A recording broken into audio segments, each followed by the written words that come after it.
Hi, I'm Gen from Yama Mountain Gear, and this is our one-person Cirriform DW. It's a modular double-wall shelter system composed of two components, the outer rainfly and an inner net tent. With the one-piece Cirriform, you can create the DW system using either our smaller, lighter Y-zip Bug Bivy or the more spacious 1P Bug Shelter. In this video, I'll show you how to pair your Cirriform with the inners and share a few tips for getting the best performance out of your setup. Before we begin, it helps to be familiar with pitching the Cirriform tarp itself, so if you haven't already, check out our dedicated pitching video linked here. Once your tarp is pitched, the process for adding either the bug bivy or bug shelter is basically the same. We'll start with the bug bivy and then move on to the bug shelter. For the bivy, start by clipping each corner of the bivy's floor to the loops at the tarp's corners. If you're using the side entry, clip the cord to the loop at the end of the zipper on the side of the front beak. Once everything's attached, tension the corners evenly from side to side and head to foot. Now, raise the apexes by clipping the bivy's apex lines to the D-rings at the Cirriform's peaks. Adjust the tension until the bivy sits where you want it. For example, over-tensioning the lines lifts the floor slightly, which can give you a little extra height and splash protection. In most setups, though, you'll want the apexes low enough so the floor rests flat on the ground. You can enter the shelter from the side or the front. The side is usually more convenient, but in wet or high condensation conditions, we recommend using the front entry to keep the sleeping area dry. To switch to front entry, just move the bivy's corner connection and the guy line to the loops on the opposite side of the zipper.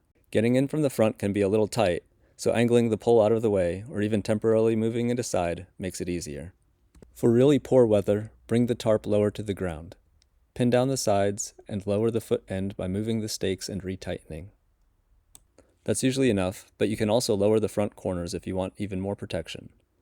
If you want to eke out some extra tub height in a low pitch, use the hang loops on the tarp near each corner.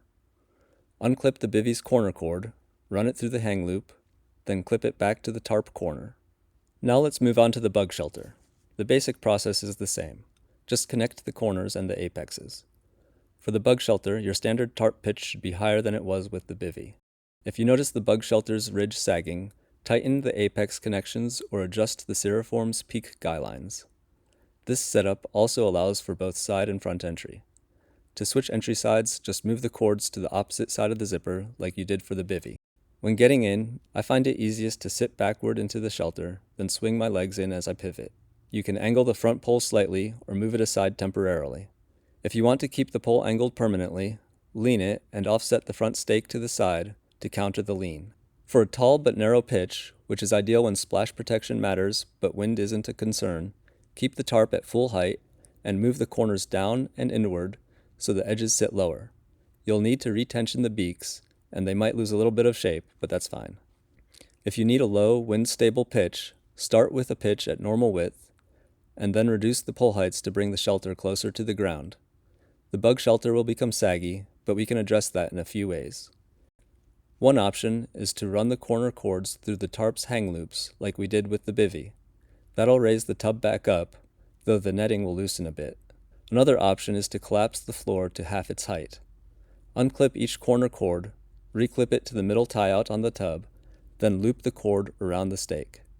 That tightens up the netting while maintaining structure. If you prefer the full tub height and don't mind some loose netting, you can run the cord through the tarp's hang loop before clipping it to the tub's bottom tie-out, then loop the cord around the stake.